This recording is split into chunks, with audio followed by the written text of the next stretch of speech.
सभी को मेरा सलाम, नमस्कार, सत श्री अकाल, जोहार। आज मैं बात करने वाला हूँ हमारे जो देश के न्यायपालिका व्यवस्था है और उसमें जो बदलाव नज़र आ रहे हैं उसी पे मेरा फोकस रहेगा। यूँ तो सभी को अच्छी तरह मालूम है कि अभी कुछ दिनों से दिल्ली हाई कोर्ट के जो जज हैं यशवंत वर्मा, जिनके घर में करोड़ों रुपया कैश बरामद हुए, और इस कैश बरामद होने के बाद जो सोशल मीडिया से लेकर मीडिया में जो हलचल देखने को मिल रही है वो किसी से छुपी हुई नहीं है और होना भी चाहिए। आमतौर पर हम देखते हैं कि अगर एक आम आदमी के घर में 15-20 लाख रुपए मिल जाए, या अगर कोई बिजनेसमैन है जिनके घर में कैश बरामद हो जाए, या अगर विपक्ष का कोई नेता है जो हमेशा पक्ष का जो है वो विरोध करता नज़र आता है, या फिर सत्ता पक्ष के जो लोग हैं उनको किसी ऐसे व्यक्ति जो उनको बदनाम करने में अपना सपोर्ट कर रहे हैं, सहयोग कर रहे हैं, तो सरकार ऐसे लोगों को ईडी के ज़रिए शिकंजा कसती है या उसे कमज़ोर करने की कोशिश करती है। लेकिन मामला यहाँ पर जो सामने आया है कि इतने सारे कैश बरामद हुए। यूँ तो सुप्रीम कोर्ट में जिस तरह के काम होते हैं, बड़े बड़े केस को इधर से उधर से इधर किया जाता है, अरबों रुपये का खेल होता है जिसमें कभी चर्चा नहीं होती है। और देश की आम जनता को अच्छी तरह मालूम है कि आज के टाइम में इस क्षेत्र में, न्यायपालिका के क्षेत्र में, अधिकार क्षेत्र में क्या क्या काम होते हैं। लेकिन आम जनता तो आम जनता है और बिना सबूत के हम किसी पे इल्ज़ाम भी नहीं लगा सकते हैं। वो तो हाईकोर्ट के जज यशवंत वर्मा के घर में कैश बरामद हुआ, और ये कैसे हुआ ये सभी को मालूम है। उसके घर में आग लगी, आग को बुझाने के लिए अग्निशमन सेवा का सहयोग लिया गया और उसी दौरान ये कैश बरामद हुआ। और जो चीफ जस्टिस हैं उन्होंने क्या किया, इनको ट्रांसफ़र कर दिया। यहाँ ये सवाल है कि जो जज हैं उनके हाथों में होता है फैसला करना। जब फैसला और न्याय दोनों अलग चीज़ है। फैसला कर देना ये अपने ताकत के बलबूते में हम किसी को कर सकते हैं, लेकिन न्याय करने का मतलब है सबूतों के आधार पे हम फैसला सुनाते हैं। तो यहाँ पर एक सवाल मैं करना चाहूँगा सरकार से और चीफ जस्टिस जो भी वर्तमान समय में है संजीव खन्ना, कि एक जज अगर इस तरह के कांड में संलिप्त होते हैं तो क्या उसके साथ सज़ा का प्रावधान नहीं है।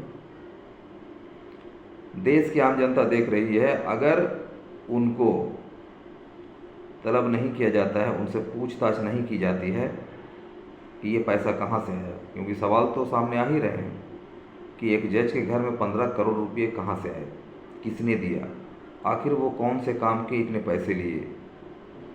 अगर इस पर जांच की जाए तो बहुत से चेहरे बेनकाब होंगे और होना भी चाहिए। अगर यशवंत वर्मा को सज़ा नहीं होती है, उससे जांच नहीं की जाती, उससे पूछताछ नहीं की जाती है, तो फिर देश की जनता का भरोसा जो है वो न्यायालय से उठ जाएगा। क्योंकि जो फैसला करने वाले हैं वो खुद अगर अपराधी हों तो फिर उसके हाथ से फैसला कभी भी सही नहीं हो सकता। ये वही बात हो गई कि एक बकरी की हिफाजत करने के लिए एक शेर को दे दिया जाए। बात यहीं तक नहीं रुकती है। आप बाबरी मस्जिद के फैसले को भी देखें।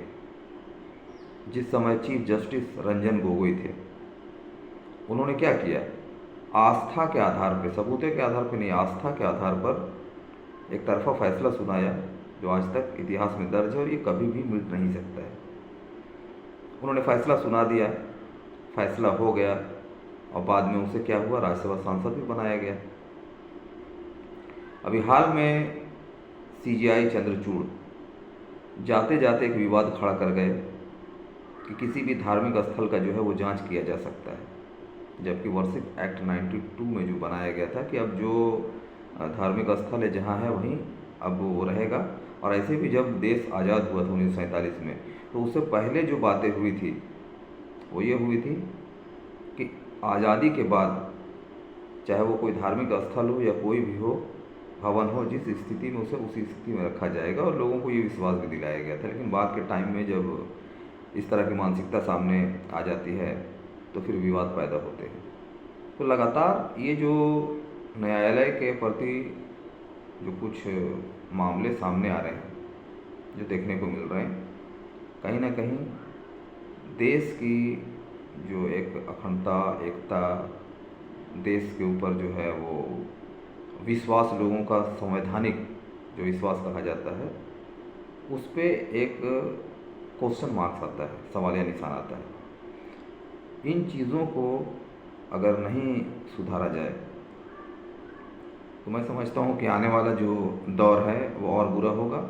और ये कब से हो रहा है ये लोगों को अच्छी तरह मालूम है। अगर जज लोया हत्याकांड की हम बात करें तो उनकी जिस तरह से मृत्यु हुई थी, लोग अच्छी तरह जान रहे हैं कि एकाएक उन्हें दिल का दौरा पड़ा, उसके बाद वो चले गए।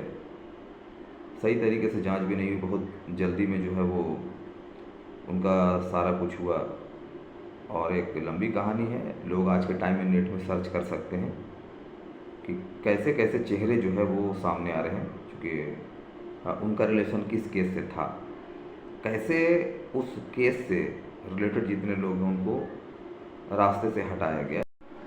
तो इस तरह के जो मामला सामने आ रहे हैं, कहीं भी ये देश के लिए, आम जनता के हित में ये नज़र नहीं आ रहे हैं। छोटे जो लोग होते हैं उन पे तो शिकंजा कस दिया जाता है। अगर किसी बैंक से किसी का लोन हो, उनका गला दबा कर निकाला जाता है। लेकिन जब लोग करोड़ों करोड़ों लेकर देश से बाहर भाग जाते हैं तो सरकार उसे कुछ नहीं कर पाती है। फिर भी आम जनता कैसे ऐसे लोगों को चुन लेती है, ये सबसे बड़ा सवाल है। क्योंकि लोकतंत्र की शक्तियाँ जनता में निहित है और हम अपने मतदान के ज़रिए लोगों को चुनते हैं। इतना सारा कुछ हो रहा है लेकिन फिर भी आम जनता जो है इससे सबक नहीं ले रही, क्योंकि आम जनता को धार्मिक मामलों में उलझा कर रखा गया है। आम जनता इन बातों को समझने की कोशिश करे और देश को बचाने के लिए जो सच्चाई है उसका साथ दे। जय हिंद।